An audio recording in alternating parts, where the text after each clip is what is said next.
ओम नमो भगवते वासुदेवाय। ओम नमो भगवते वासुदेवाय। ओम नमो भगवते वासुदेवाय।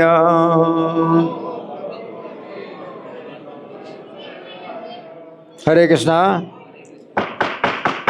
बिल्कुल बातें नहीं, आपस में कोई बातें नहीं, बिल्कुल शांत रहें। जिनको बातें करना है बाहर जाएं, यहाँ पर बातें ना करें बिल्कुल। और बच्चों को भी आप शांत रखिए। बच्चे खेलेंगे नहीं, दौड़ेंगे नहीं, चिल्लाएंगे नहीं। आपके साथ जो बच्चे हैं, आपकी जिम्मेदारी है बच्चों को आप नियंत्रित करिए।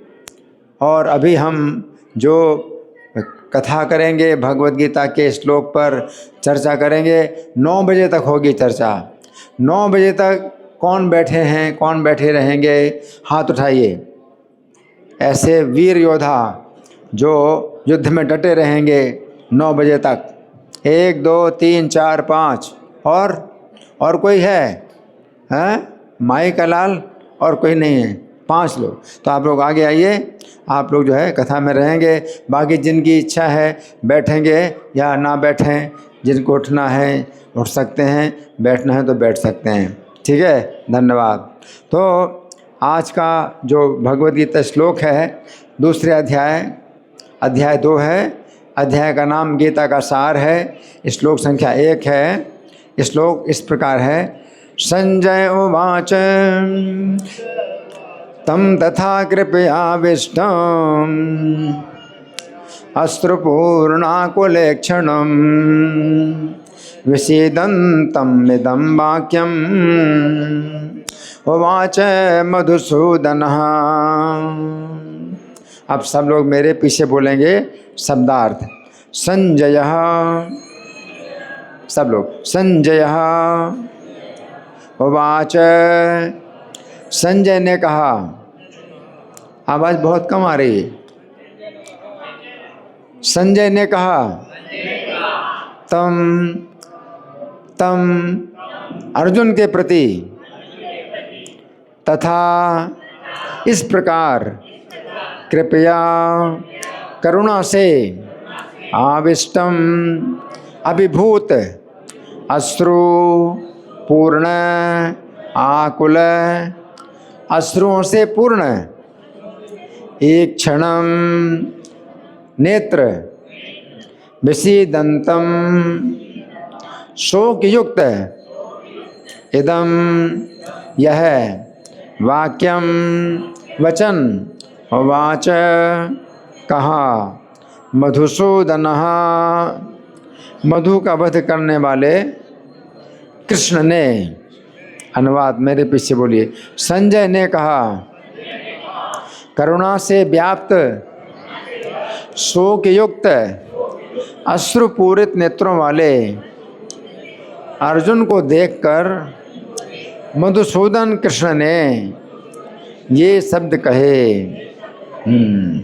तो यहाँ गीता का दूसरा अध्याय प्रारंभ होता है और संजय कह रहे हैं कि अर्जुन इस समय कैसे हैं?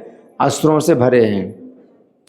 उनका मुख अश्रुओं से भरा है और नेत्र व्याकुल हैं और विषाद कर रहे हैं। तो भगवान जो है मधुसूदन बोलते हैं। तो हम सुनेंगे। तात्पर्य में प्रभुपाद क्या लिखते हैं। श्रील प्रभुपाद की जय। भौतिक पदार्थों के प्रति करुणा, शोक तथा अश्रु ये सब असली आत्मा को ना जानने के लक्षण हैं। शाश्वत आत्मा के प्रति करुणा ही आत्म साक्षात्कार है। इस श्लोक में मधुसूदन शब्द महत्वपूर्ण है। कृष्ण ने मधु नामक असुर का वध किया था और अब अर्जुन चाह रहे हैं कि कृष्ण उस अज्ञान रूपी असुर का वध करें जिसने उन्हें कर्तव्य से विमुख कर रखा है। ये कोई नहीं जानता कि करुणा का प्रयोग कहाँ होना चाहिए। तो सुनिए बड़े ध्यान से। अर्जुन जो है करुणा से तो भरे हुए हैं, लेकिन वास्तव में वो करुणा जो है गलत दिशा में है। गलत दिशा में करुणा कर रहे हैं। करुणा तो है अर्जुन के अंदर, बहुत बड़ा गुण है करुणा, परंतु उसका प्रयोग भी सही दिशा में होना चाहिए, है ना।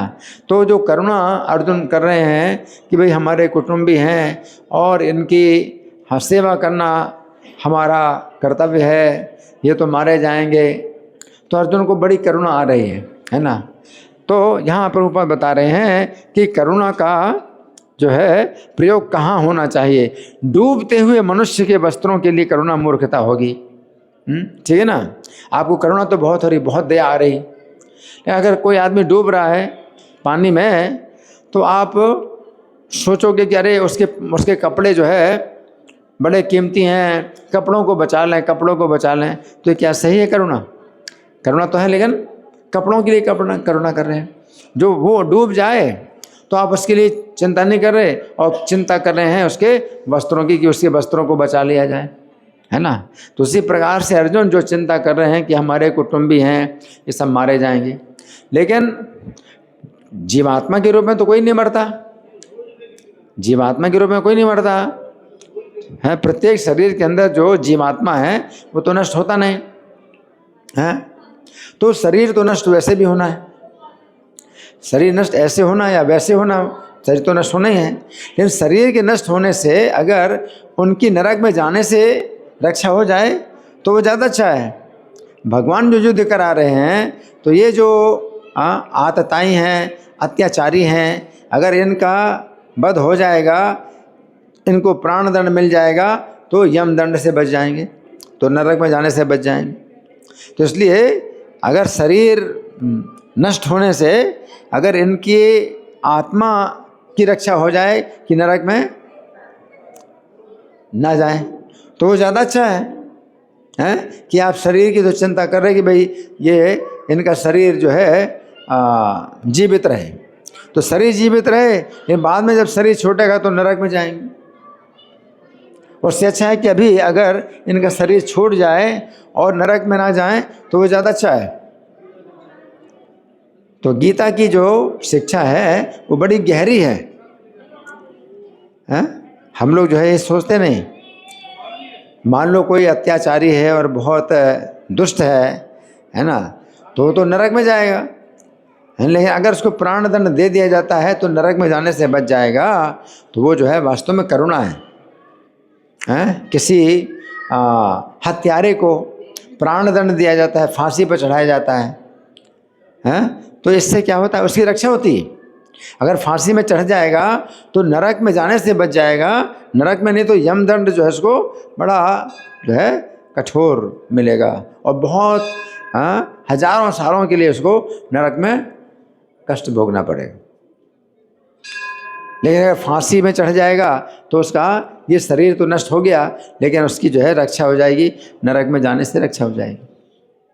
तो वास्तव में हत्यारे को अगर फांसी का दंड दिया जाता है तो उसके ऊपर ये जो है वास्तव में दया है, उसके ऊपर दया है।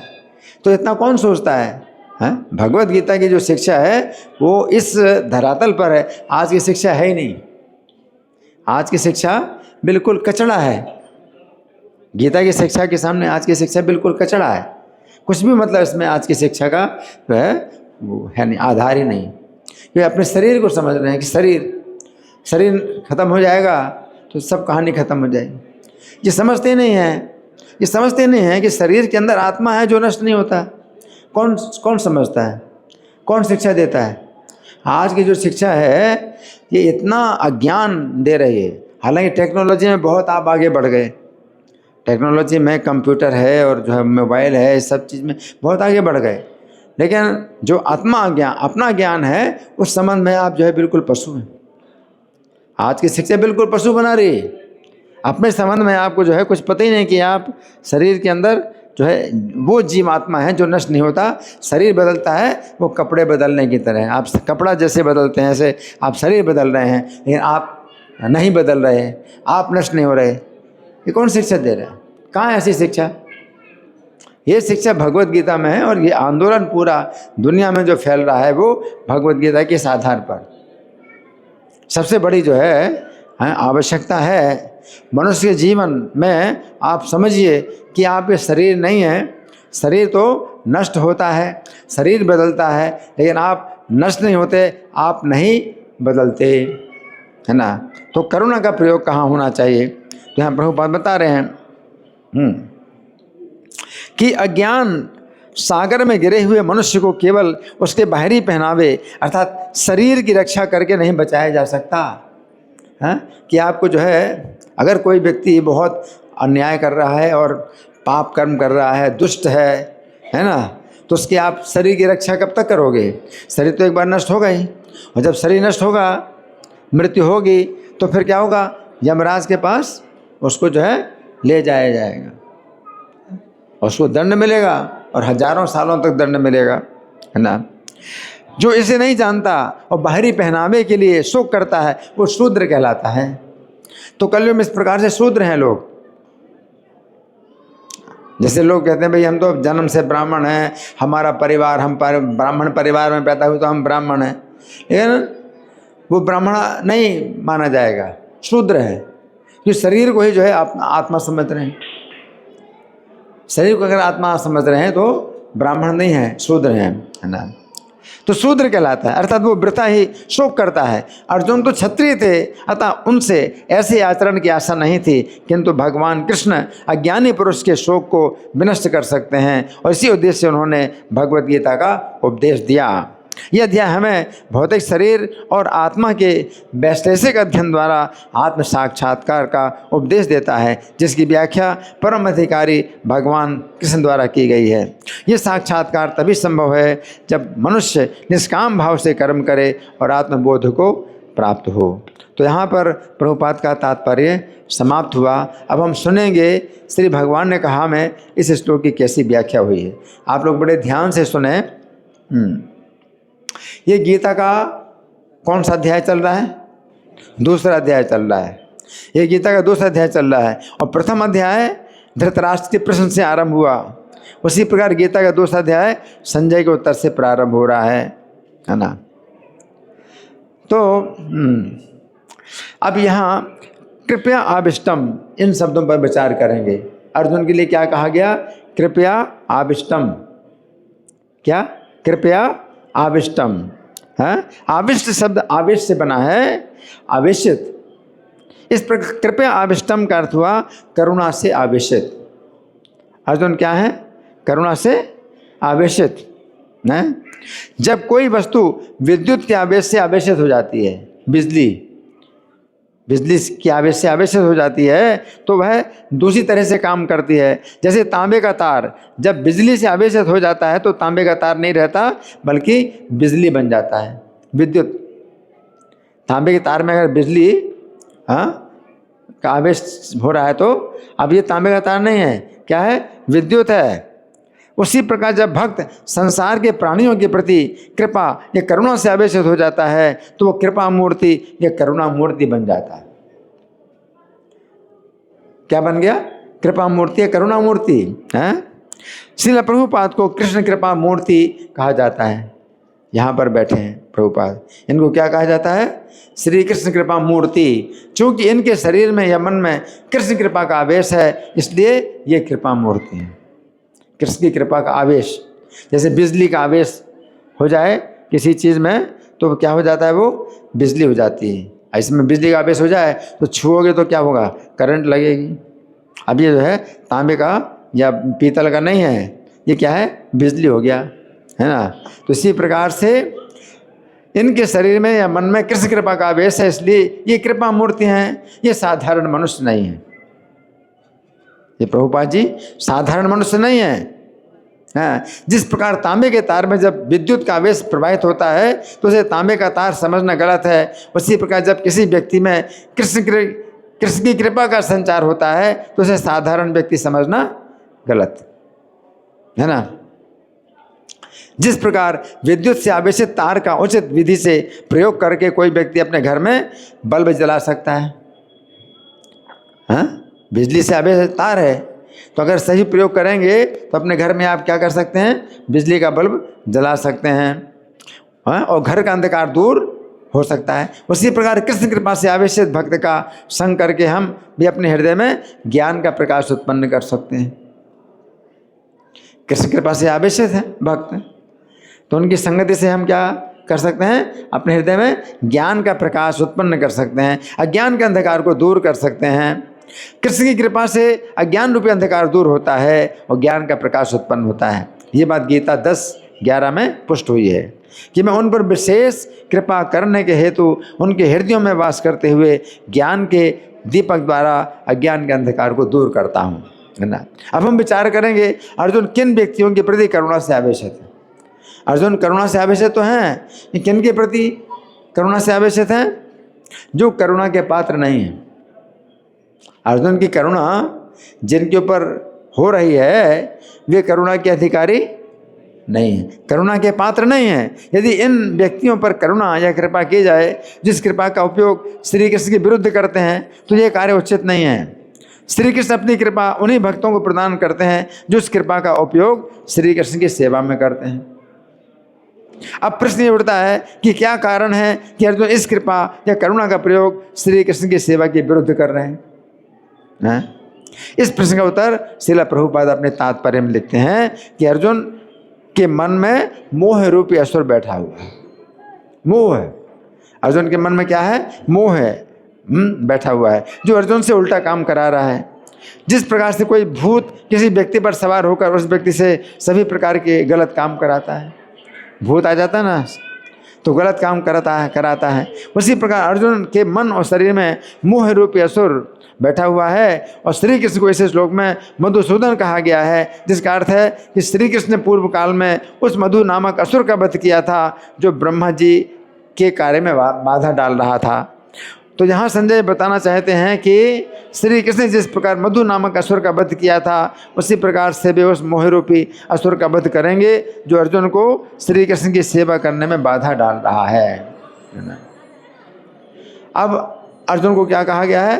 अश्रुपूर्ण। अर्जुन कैसे हैं? आंसुओं से भरे हैं। कैसे हैं? आंसुओं से भरे हैं। तो आंसू दो प्रकार के होते हैं। कितने प्रकार के? दो प्रकार के होते हैं आंसू, हर्ष के आंसू और शोक के आंसू। हर्ष के आंसू और शोक के आंसू। हर्ष के आंसू शीतल होते हैं। कैसे होते हैं? हर्ष के आंसू ठंडे होते हैं, शीतल होते हैं, और शोक के आंसू गर्म होते हैं। कैसे होते हैं? गर्म होते हैं। अब देखिए श्रीमद् भागवत के पहले स्कंद के 6वें अध्याय में नारद जी व्यास देव को अपने पूर्व जन्म की घटना बतलाते हैं। नारद जी ने व्यास जी को बताया अपने पिछले जन्म की घटना, है ना, कि वे एक छोटे से बालक थे, उनकी माता की मृत्यु हो गई। नारद जी पिछले जन्म में छोटे से बालक थे और उनकी माता की मृत्यु हो गई। जब एक वीरान जंगल में एक वृक्ष की छाया में बैठकर परमात्मा का ध्यान किया तो फिर क्या हुआ? जो ही मैं अपने मन को दिव्य प्रेम में लगाकर भगवान के चरण कमलों का ध्यान करने लगा कि मेरे नेत्रों से आंसू बहने लगे और भगवान श्री कृष्ण मेरे हृदय में तुरंत प्रकट हो गए। हैं? तो वो आंसू जो उनके बहने प्रेम के आंसू वो कैसे हैं? ठंडे हैं या गर्म? ठंडे हैं, है ना, ठंडे हैं। अच्छा, दूसरा भागवत के प्रथम स्कंद के 10वें अध्याय में वर्णन है कि जब महाभारत के युद्ध समाप्त हो गया, क्या हो गया? महाभारत युद्ध समाप्त हो गया और हस्तिनापुर से श्री कृष्ण अब द्वारका जाने लगे। हस्तिनापुर से श्री कृष्ण द्वारका जाने लगे। तो उस समय पांडव और उनके संबंधी कृष्ण के वियोग को सहन नहीं कर सके। पांडव और संबंधी कृष्ण के वियोग को सहन नहीं कर सके। उस समय क्या हुआ? उनके संबंधियों की स्त्रियां जिनके नेत्र कृष्ण के लिए अस्त्रों से पूरित थे, महल से बाहर आ गईं। वे बड़ी मुश्किल से अपने आंसू रोक पाईं। उन्हें भय था कि विदाई के समय आंसुओं से अपशकुन हो सकता है। अब आंसू तो आ रहे हैं उनके नेत्रों से, भगवान जा रहे हैं। तो आंसू ये हर्ष के आंसू हैं, शोक के आंसू? शोक के आंसू हैं। तो गर्म है ठंडे? गर्म है। लेकिन रोक लिया, क्यों? आंसुओं से अपशकुन हो जाएगा यात्रा में, तो आंसुओं को रोक लिया, है ना। तो तात्पर्य में प्रभुपाद लिखते हैं, हस्तिनापुर के राजमहल में सैकड़ों राज महिलाएं थीं। सभी कृष्ण को प्रिय थीं, सभी उनके संबंधिनी थीं। जब उन्होंने देखा कि कृष्ण अपने महल से, इस महल से अपनी प्रिय भूमि को जा रहे हैं, तो तो उनके लिए बहुत उत्कंठित हो गई। सबों के अश्रु लुढ़क लुढ़क करके गालों पर आने लगे। उस समय उन्होंने सोचा उनके आंसू कृष्ण के लिए अमंगलकारक हो जाएंगे, अतः आंसुओं को रोकना चाह रही थी। ऐसा करना बहुत कठिन था क्योंकि आंसू रुक नहीं पा रहे थे। अतः उन्होंने आंखों के आंसुओं को पोंछा और हृदय उनके धड़कने लगे, है ना। अब श्री कृष्ण हस्तिनापुर से द्वारका में अपने पिता वसुदेव जी के घर में आए। हस्तिनापुर से चल के कहाँ है? द्वारका में। और सबसे पहले कहाँ है? अपने पिता वसुदेव जी के घर में आए। तो वहाँ पर देवकी के अलावा उनकी अन्य अनेक माताएं थी। वसुदेव जी की कई पत्नियां थीं, तो कृष्ण की कई माताएं। श्री कृष्ण ने उन सभी माताओं के चरणों में अपना सिर रखकर नमस्कार किया। उस समय क्या हुआ? उन माताओं ने एक एक करके श्री कृष्ण को अपनी गोद में बिठाया। अब देखो कृष्ण तो इतने बड़े हो गए हैं, कितने हैं? 89 ईयर्स, 89 साल के हैं, लेकिन माताएं कृष्ण अपने को गोद में बिठाती हैं, कृष्ण को, हैं। और शुद्ध स्नेह के कारण स्तनों से दूध निकल आया, इतना स्नेह स्तनों से दूध निकल आया, है ना। और हर्ष से विभोर हो गई, नेत्रों के अश्रुओं से श्री कृष्ण भीग गए। इस प्रकार हम देखते हैं कि श्री कृष्ण के प्रति वात्सल्य स्नेह के कारण श्री कृष्ण की माताएं आंसू बहाने लगीं। अभी आंसू हर्ष के हैं या शोक के? हर्ष के हैं। ठंडे या गर्म? ठंडे हैं। इसके बाद श्री कृष्ण अपनी पत्नियों के 16,108 महलों में गए। तो किसने क्या किया? अपना उतना विस्तार कर लिया। 16,108 महल में गए तो जितने महल उतने श्री कृष्ण हो गए। तो प्रत्येक महल में श्री कृष्ण गए। तो 108 महलों में गए तो वे पत्नी अपने आसन पर बैठी हुई श्री कृष्ण का अपने पति के रूप में ध्यान कर रही थी। तुरंत अपना आसन और ध्यान त्याग कर हर्षपूर्वक उठ खड़ी हुई। फिर क्या हुआ? रानियों की उत्कंठा इतनी तीव्र थी कि लजाई होने के कारण सबसे पहले अंतरतम से भगवान का आलिंगन किया, फिर दृष्टि से आलिंगन किया, फिर अपने पुत्रों को उनका आलिंगन करने के लिए भेजा। लेकिन भावनाओं को रोकने का प्रयास कर रही थी। अनजाने नेत्रों से आंसू छलक आए। ये कैसे आंसू हैं? हर्ष के, शोक के? हैं? हर्ष के हैं कि शोक के हैं? शोक के हैं कि हर्ष के? हर्ष के हैं ना। तो ठंडे हैं गरम? ठंडे हैं। इस श्लोक के तात्पर्य में प्रभुपाद लिखते हैं कि स्त्रियों की लज्जा के कारण अपने प्रिय पति श्री कृष्ण का आलिंगन करने में अनेक अवरोध थे, लेकिन उन्होंने भगवान को देखकर अपने हृदय अर्पित करके आलिंगन करने के लिए अपने पुत्र भेज करके इसे पूरा कर लिया।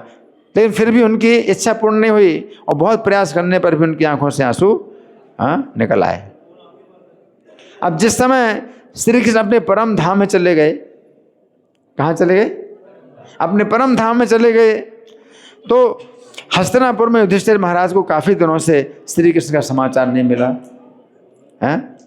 अब द्वारका में कृष्ण नहीं है तो समाचार देने वाला भी कोई नहीं। तो उन्होंने अर्जुन को श्री कृष्ण का समाचार जानने के लिए भेजा। जब द्वारका में अर्जुन को पता चला कि श्री कृष्ण इस पृथ्वी का त्याग कर चुके हैं तो उनका मुंह पीला हो गया। शोक के कारण शरीर की कांति चली गई। जब ये राजा युधिष्ठिर के चरणों में झुके तो राजा ने देखा कि उनकी निराशा, बहुत निराशा, सिर नीचे झुका हुआ है और नेत्रों से आंसू बह रहे थे। कैसे आंसू हैं? शोक के, हर्ष के? शोक के आंसू। गर्म है ठंडे? गर्म ठंडे। जब युधिष्ठिर महाराज ने उनसे द्वारका का कुशल समाचार पूछा तो उत्तर नहीं दे पा रहे थे। उन्होंने बड़ी कठिनाई से आंखों में भरे शोक अश्रुओं को रोका। बहुत दुखी थे क्योंकि श्री कृष्ण उनकी दृष्टि से ओझल हो चुके थे, है ना। अब श्री कृष्ण परम धाम में चले गए। जब विदुर जी उद्धव से मिले तो जैसे विदुर जी ने उनसे भगवान के संदेश के बारे में पूछा तो उन्हें तुरंत उनके विषय में सब कुछ स्मरण हो गया। वे कुछ बोल नहीं सके। उनका पूरा शरीर स्तंभित हो गया। उनका संपूर्ण शरीर पुलकायमान हो गया और अपने आँखों से बिछोहे के आंसुओं को पोंछने का प्रयास कर रहे थे। तो विदुर जी ने जान लिया उद्धव जी ने श्री कृष्ण के प्रति प्रेम की पूर्ण प्राप्ति कर ली। तो उद्धव जी आंसू बहा रहे हैं कृष्ण के विरह में। तो क्या है? हर्ष के आंसू हैं? शोक के? शोक के आंसू हैं। कैसे हैं? ठंडे गरम? गरम है। जिस समय पृथु महाराज के यज्ञ में भगवान विष्णु प्रकट हुए, उस समय उन्होंने भगवान के चरण कमलों का अच्छी प्रकार से पूजन किया। भगवान अब जाने के लिए तैयार हुए, भगवान जाने के तैयार हुए। उस समय पृथु महाराज की भक्ति को देखकर रुक गए। इसके बाद नेत्रों में आंसू भर आने और वाणी रुद्ध हो जाने के कारण राजा पृथु ठीक से भगवान का दर्शन नहीं कर सके। आंखों से आंसू आ रहे हैं तो भगवान का ठीक से दर्शन नहीं कर सके और भगवान से कुछ बोल नहीं सके, केवल हृदय के भीतर भगवान का आलिंगन किया और हाथ जोड़े खड़े रहे। तो पृथु महाराज के आंसू ये कैसे हैं? शोक के हैं या हर्ष के? हर्ष के हैं? हर्ष के या शोक के? हर्ष के हैं। किस बात का हर्ष हो रहा है? भगवान का दर्शन हो रहा है लेकिन जा रहे हैं भगवान जा रहे हैं तो शोक का है, शोक के अश्रु हैं। इसके बाद सुखदेव गोस्वामी वर्णन करते हैं, श्री भगवान अपने चरण कमलों से पृथ्वी का स्पर्श करते हुए खड़े हैं। उनके हाथ का अगला भाग गरुड़ के कंधे पर है और पृथु महाराज नेत्रों से आंसू पहुँचते हुए भगवान को देखने का प्रयास कर रहे थे, है ना। अब प्रहलाद महाराज बचपन से ही पूर्ण कृष्ण भावना भावित थे और सुखदेव गोस्वामी कहते हैं कभी कभी प्रहलाद महाराज श्री कृष्ण का दर्शन करने की इच्छा से रोते थे। प्रहलाद महाराज रोते थे कृष्ण के दर्शन करने की इच्छा से। तो कैसे? हर्ष के आंसू हैं? शोक के? शोक के आंसू हैं। ठंडे या गरम? गरम है। और कभी उनके विचारों में खोए रहते थे, कभी ऊंचे स्वर में गाने लगते थे। फिर सुखदेव गोस्वामी कहते हैं कभी कभी भगवान के हाथ का स्पर्श अनुभव करके प्रसन्न होते और मौन रह जाते, शरीर के रोंगटे खड़े हो जाते, भगवान के प्रेम में नेत्रों से आंसू ढलकने लगते थे। अब भगवान का स्पर्श का अनुभव होता है तो प्रेम के आंसू ढलक रहे हैं। तो कैसे हैं? हर्ष के या शोक के? ये हर्ष के हैं। ठंडे गरम? ठंडे हैं। हाँ, तात्पर्य में प्रभुपाद लिखते हैं जब भक्त को भगवान के वियोग का अनुभव होता है तो उन्हें देखने के लिए आतुर होता है और वियोग की पीड़ा सताती है, उसके अधकुल नेत्रों से आंसुओं की झड़ी लग जाती है। जैसा कि चैतन्य महाप्रभु ने अपने शिक्षाष्टम में कहा है कि चक्षुषा प्रावृतायितम, चक्षुषा प्रावृसायितम का अर्थ है भक्ति नेत्रों से आंसुओं की निरंतर झड़ी लग जाना। ये लक्षण शुद्ध भक्ति के आनंद में प्रकट होते हैं। प्रहलाद महाराज के शरीर में प्रकट हो रहे थे। अब अदिति माता का, अदिति माता ने पयोव्रत का अनुष्ठान किया। उस समय अदिति के सामने साक्षात भगवान चार भुजाओं के प्रकट हो गए हैं। चार भुजाओं के भगवान साक्षात प्रकट हो गए हैं। उस समय भगवान की स्तुति करने में असमर्थ होने के कारण अदिति हाथ जोड़े मौन खड़ी रही। दिव्य आनंद के कारण आंखों में आंसू भर आए। कैसे आंसू हैं? हर्ष के, शोक? हर्ष के हैं। ठंडे गरम? ठंडे हैं। और वे रोमांचित हो उठी, भगवान को अपने सामने देख रही थीं और आह्लादित हो गई और शरीर कांपने लगा। अब जिस समय वामन भगवान ने बलि महाराज का सर्वस्व छीन लिया, वामन भगवान ने बलि महाराज का सर्वस्व छीन लिया और उन्हें बांध लिया, उस समय वहाँ पर बलि के पितामह प्रहलाद महाराज आ गए। बलि के पिता के पिता, बलि के पिता के पिता कौन है? प्रहलाद महाराज आ गए। हाँ, वरुण पास से बंधे होने के कारण बलि महाराज प्रहलाद महाराज का सम्मान नहीं कर पाए। उन्होंने केवल सिर के द्वारा प्रणाम किया और उनके नेत्र अश्रुपूरित थे, लज्जा से उनका सिर नीचा था। बलि महाराज जो है अपने पिता के पिता का सम्मान नहीं कर पा रहे, बंधे थे, है ना, और नेत्रों से आंसू बह रहे थे। अभी नेत्र के आंसू हर्ष के हैं, शोक के? शोक के आंसू हैं कि मैं सम्मान नहीं करवा रहा, क्योंकि मैं बंधा हुआ, तो आंखों से आंसू। जब प्रहलाद महाराज ने देखा वहाँ पर सुनंद अपने घनिष्ठ संगियों से घिरकर और एवं पूजित होकर भगवान बैठे हैं, सुनंद जैसे अपने संगियों से पूजित होकर भगवान बैठे हैं, तो उनकी आँखों प्रेम आंसुओं से छलछला उठी। उनके पास जाकर भूमि पर गिरकर सिर के बल भगवान को प्रणाम किया, है ना। अब ये प्रेम के अश्रुओं से छलछला उठी प्रहलाद महाराज की आँखें। ये प्रेम के अश्रु हर्ष के हैं, शोक के? हर्ष के हैं। हाँ, क्योंकि भगवान की पूजा हो रही है। भगवान की पूजा को देख करके प्रहलाद महाराज अभी तक भक्तों द्वारा अश्रु बहाने के जितने उदाहरण दिए गए उनमें प्रेम ही मुख्य कारण है, इसलिए उनका अश्रु बहाना उचित है। परंतु अर्जुन के अश्रु कृष्ण प्रेम के कारण नहीं है। हाँ, अपने स्वजनों के प्रति मोह के कारण आंसू बह रहे हैं, ये उचित नहीं है ना। अब मधुसूदन, भगवान को क्या कहा गया है? मधुसूदन। उवाच मधुसूदन, अर्जुन को अश्रु पूरित देख करके मधुसूदन बोले, तो मधुसूदन है ना। तो मधु का अर्थ है मधुर व्यवहार या प्रिय व्यवहार। मधु का अर्थ है मधुर व्यवहार या प्रिय व्यवहार। तो यहाँ पर अर्जुन धृतराष्ट्र के पुत्रों के साथ अपने मधुर संबंध बनाए रखना चाहते हैं, इसलिए रो रहे हैं। धृतराष्ट्र के पुत्रों के साथ में अपना मधुर संबंध बनाए रखना चाहते हैं, परंतु श्री कृष्ण उस मधुर संबंध का शोधन अर्थात निवारण करते हैं। इसलिए संजय यहाँ पर श्री कृष्ण को मधुसूदन कह रहे हैं, क्योंकि धृतराष्ट्र के पुत्र कैसे हैं? बहुत दुष्ट हैं। पांडवों के साथ में कितना अत्याचार किया, कितना अत्याचार की, हद से भी ज़्यादा है। और अर्जुन जो है अभी भी कुटुंबी मान करके अपना संबंध बनाए रखना चाहते हैं, और भगवान इस मधुर संबंध को क्या चाहते हैं? नष्ट करना चाहते हैं। इसलिए भगवान को कहा गया है मधुसूदन। सूदन माने नष्ट करना, मधु माने मधुर व्यवहार, मधुर संबंध, है ना। तो इसलिए भगवान को क्या कहा गया? मधुसूदन। क्योंकि भगवान जो असुर लोग हैं, जो भक्तों के विरोधी होते हैं, देवताओं के विरोधी होते हैं, धर्म के विरोधी होते हैं, तो भगवान उनके साथ में अच्छे संबंध कभी नहीं बनाते।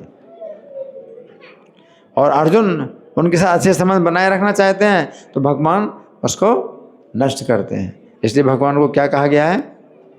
मधुसूदन, मधुसूदन। फिर दूसरा, मधु का अन्य अर्थ है मधुर हंसी, मधुर मुस्कान। मधु का मतलब क्या है? मधुर हंसी, मधुर मुस्कान। और सूदन का अर्थ है दूर करने वाले या मिटाने वाले। इस प्रकार मधुसूदन का अर्थ हुआ अपने मधुर हंसी से जो अर्जुन के शोक को मिटा रहे हैं। दूसरा अर्थ, अपने मधुर हंसी से अर्जुन के शोक को मिटा रहे हैं। भागवत के तीसरे स्कंद में कहा गया है कि श्री कृष्ण की हंसी अपने भक्तों के शोक के अश्रु के समुद्र को सुखाने वाली। श्री कृष्ण जब हंसते हैं तो उनके भक्तों के शोक के आंसू का समुद्र सूख जाता है। शोक के आंसू का समुद्र सूख जाता है ना। अब शोक के आंसुओं का समुद्र कहाँ से आ गया? शोक के आंसुओं का समुद्र कैसे आ गया, इसको समझो। चाहे हमारे शोक के आंसू हो, चाहे हम आपके शोक के आंसू हो, एक समुद्र बन चुका है। क्यों? सुनिए कैसे। हमने असंख्य जन्मों में जितने आंसू बहाए, उन आंसुओं का एक समुद्र बन चुका है।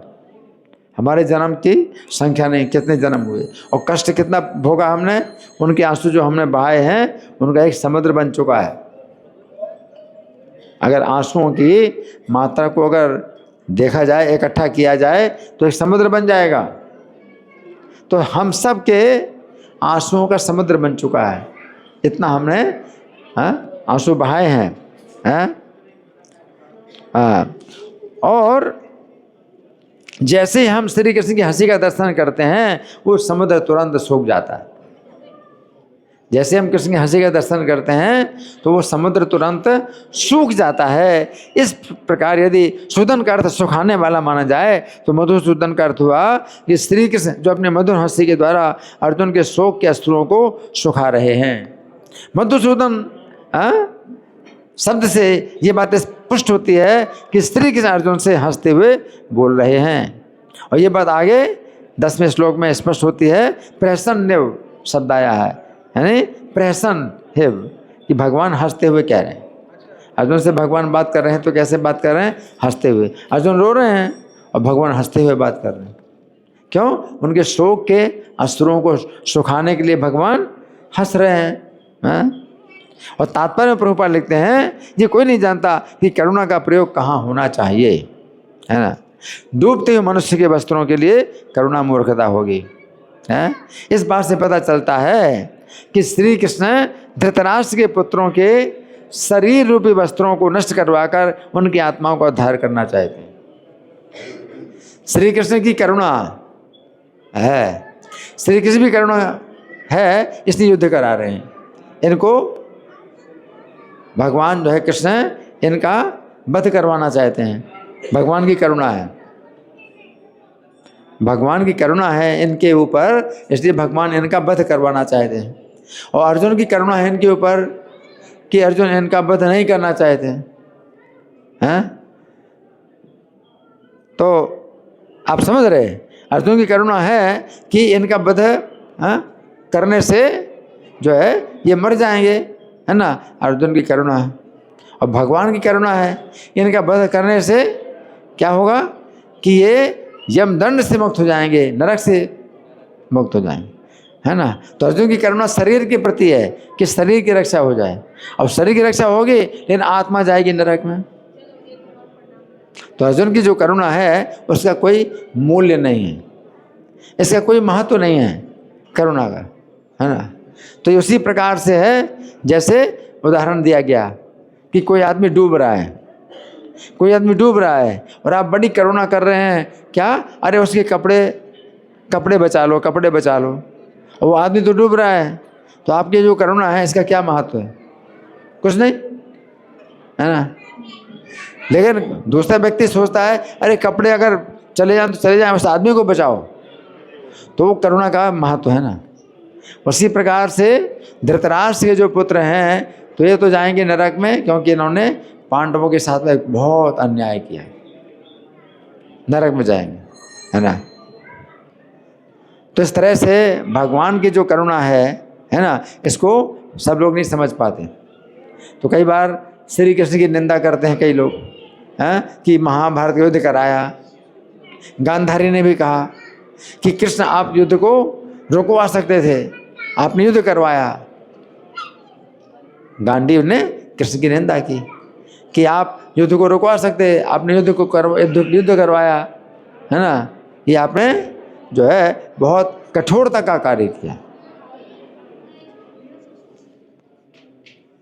तो इस तरह से कई लोग जो है कृष्ण के बारे में ये निंदा करते हैं कि कृष्ण जो है युद्ध, महाभारत का युद्ध जो करवाया तो वो जो है सही काम नहीं किया। तो इसका उत्तर क्या है? आप क्या उत्तर देंगे? आप क्या उत्तर देंगे कि कृष्ण ने सही काम नहीं किया कि युद्ध करवाया? आपका क्या उत्तर है? भगवान ने सही काम किया। कैसे?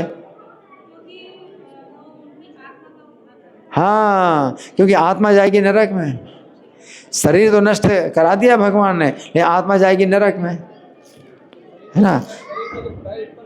शरीर नष्ट कर दिया भगवान ने, तो आत्मा नरक में नहीं जाएगी। और अर्जुन शरीर को नष्ट नहीं करना चाहते हैं, लेकिन फिर बाद में जब शरीर नष्ट होगा तो नरक में जाएंगे, है ना।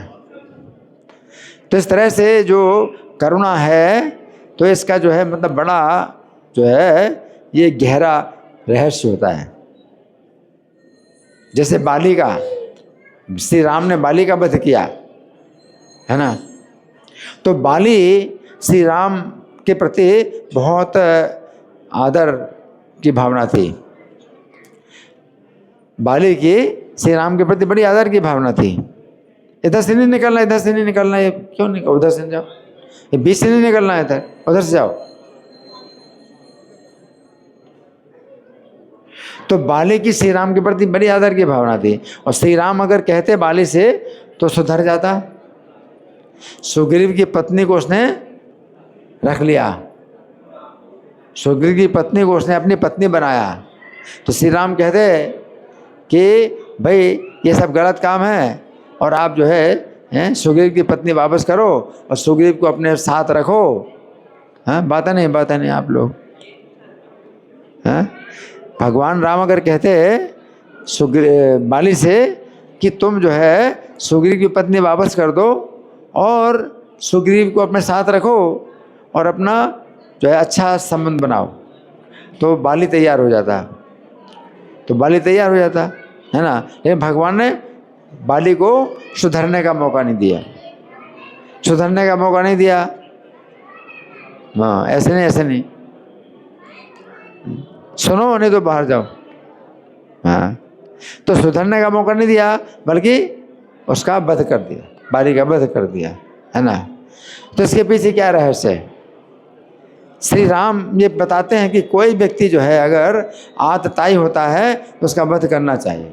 और आतताई क्या है? कोई अगर किसी को जहर देता है, हैं, तो उसका वध हो जाना चाहिए, नहीं तो नरक में जाए। अगर कोई किसी को जहर देता है तो उसको जो है वध कर देना चाहिए, जिससे वो नरक में ना जाए, है ना। और दूसरे प्रकार का आता है क्या है? जो किसी को शस्त्र से मारने के लिए आता है, उसका भी वध हो जाना चाहिए। अगर नहीं वध करोगे तो कहाँ जाएगा वो? नरक में जाएगा। तो दूसरे प्रकार का आता है। तीसरे प्रकार का आता है क्या है? हैं? किसी के घर में आग लगाता है, उसका भी वध कर देना चाहिए। अगर नहीं वध करेंगे तो कहाँ जाएगा? नरक में जाएगा।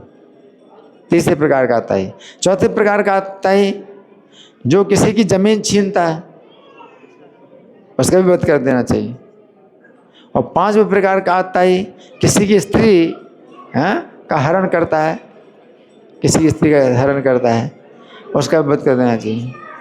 तो कुल मिला के 6 प्रकार के आता है ना।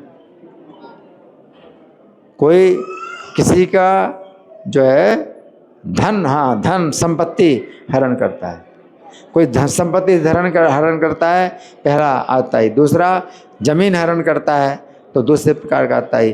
तीसरा घर में आग लगाता है, तीसरे प्रकार का आता है। और चौथा विष देता है, चौथा। और पांचवा शस्त्र लेकर के हत्या करने के लिए आया है ना। और 6 प्रकार के आता ही हैं। और कौन रह गया है?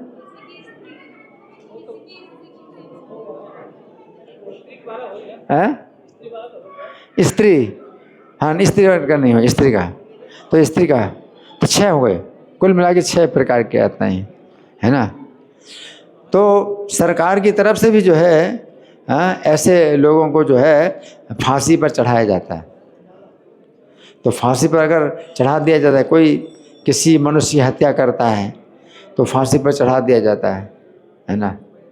तो उससे क्या होता है? उसकी रक्षा हो जाती।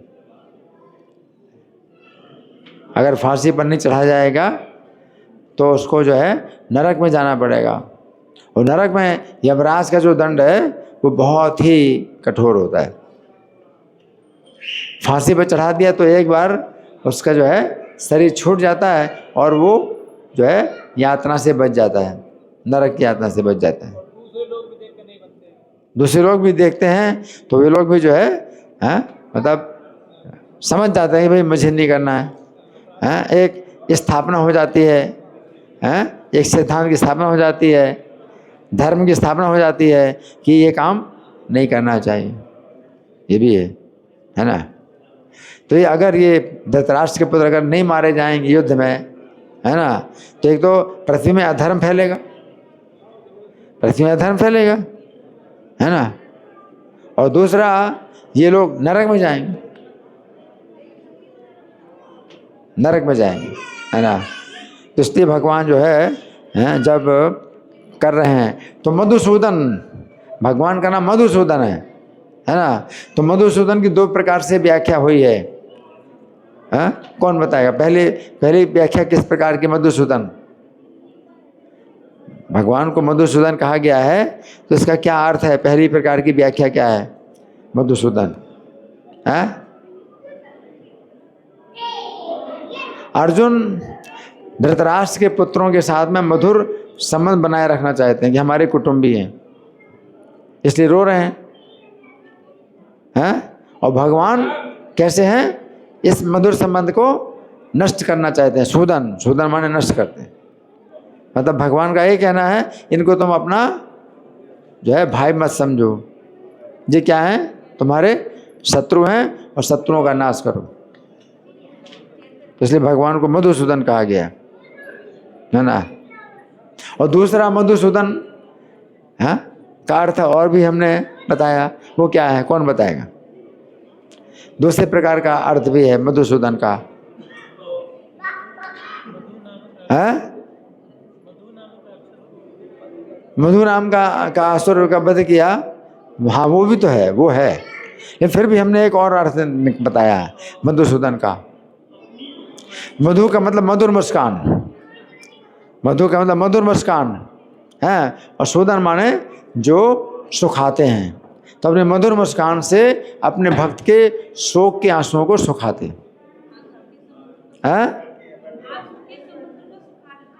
आंसुओं का समुद्र सुखाते हैं, हाँ। और हमारे आंसू और आपके आंसुओं का समुद्र बन चुका है।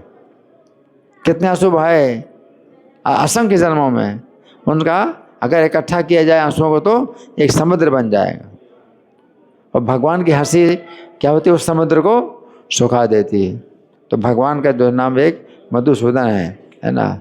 और अर्जुन जो है, जो आंसू बहा रहे हैं, अर्जुन जो आंसू बहा रहे हैं, तो भक्त लोग जो है भगवान के संबंध में आंसू बहाते हैं। भक्त लोग भगवान के संबंध में आंसू बहाते हैं। और दो प्रकार के आंसू होते हैं। कितने प्रकार के? दो प्रकार के। कौन कौन से? शोक के अश्रु और हर्ष के अश्रु। शोक के अश्रु कैसे होते हैं? गर्म होते हैं। और हर्ष के अश्रु होते हैं ठंडे, है ना। तो भगवान के संबंध में भक्त लोग जो है जो आंसू बहाते हैं, या तो हर्ष के आंसू बहाते हैं या शोक के आंसू बहाते हैं। और ये जो है प्रशंसा की बात है कि कोई भगवान के संबंध में हर्ष के आंसू बहाए या कोई शोक के आंसू बहाए, प्रशंसा की बात है। लेकिन अर्जुन जो इन कौरवों के लिए जो शोक के आंसू बहा रहे हैं, ये क्या प्रशंसा की बात है कि निंदा की बात है? अर्जुन जो बहा रहे हैं निंदा की बात है। अर्जुन जो शोक के आंसू बहा रहे हैं उनके लिए निंदा की बात है। क्यों? क्योंकि ये अधर्म फैला रहे हैं, अधर्म कर रहे हैं, अधर्मी अधर्म कर रहे हैं, है ना। 6 प्रकार के कार्य इन्होंने आताय के किए, 6 प्रकार के, यानी धन छीना पांडवों का, जमीन छीनी पांडवों की, स्त्री को छीना, स्त्री को नग्न किया, है ना। तो 3 तो ये हो गए। और घर में आग लगाई, चौथा। और 5वां जहर दिया, और शस्त्रों से मारने के लिए भी आए। तो 6 प्रकार के जो आताई के कर्म तो इन्होंने किए, है ना। और अर्जुन उनके लिए शोक के आंसू बहा रहे हैं। तो ये निंदा की बात है, ये निंदा की बात है ना। तो भगवान जो है तो यहाँ हमने चर्चा की है कि जो भक्त लोग होते हैं भगवान के लिए हर्ष के आंसू बहाते हैं या शोक के आंसू बहाते हैं, है ना। तो हर्ष के आंसू किसने बहाए? हमने जो उदाहरण दिए हैं उनमें से कौन बताएगा हर्ष के आंसुओं का उदाहरण? किसने हर्ष के आंसू बहाए भगवान के संबंध में?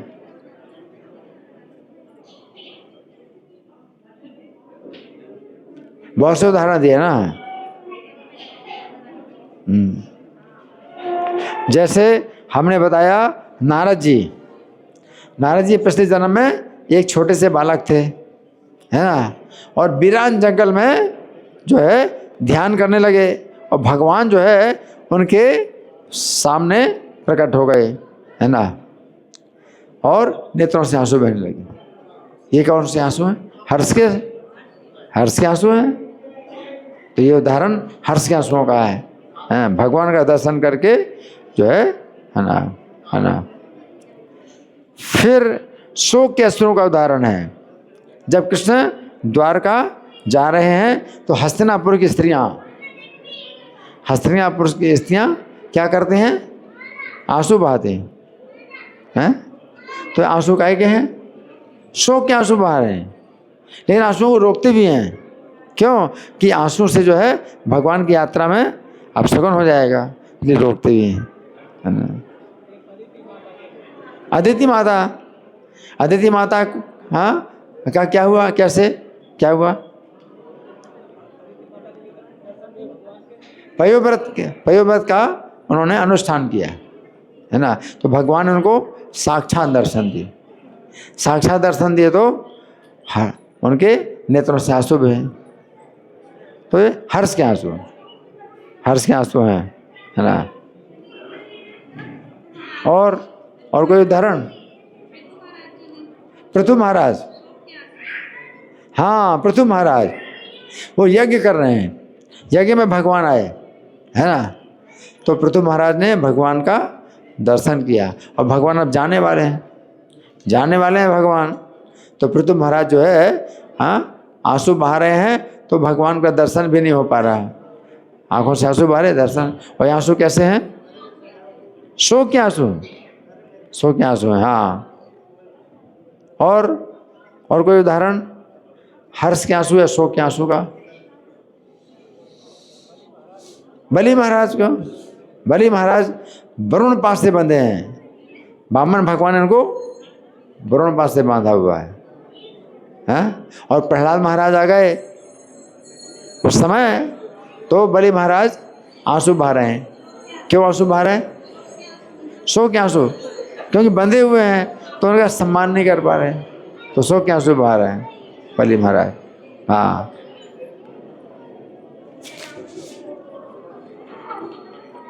और श्री कृष्ण अपने जब महल में गए, महल में गए तो उनकी बहुत सी पत्नियां थीं, बहुत सी पत्नियां थीं, हैं?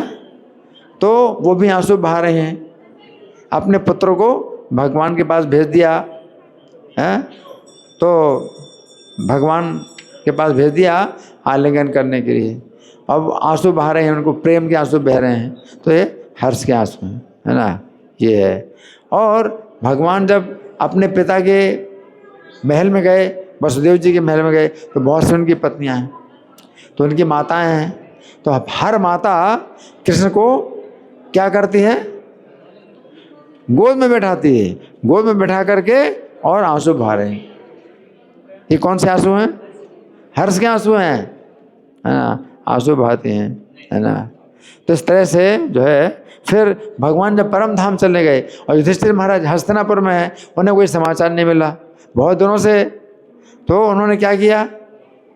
समाचार जानने के लिए क्या किया? युधिष्ठिर महाराज ने अर्जुन को भेजा कि द्वारका में जाओ और भगवान का समाचार लेके आओ। जब अर्जुन द्वारका में गए तो क्या पता चला? भगवान तो अपने परम धाम में चले गए। अब लौट करके आए तो युधिष्ठिर महाराज के सामने आँख, उनका जो है चेहरा झुका हुआ है और आंखों से आंसू बह रहे हैं, शोक के आंसू बह रहे हैं, है ना।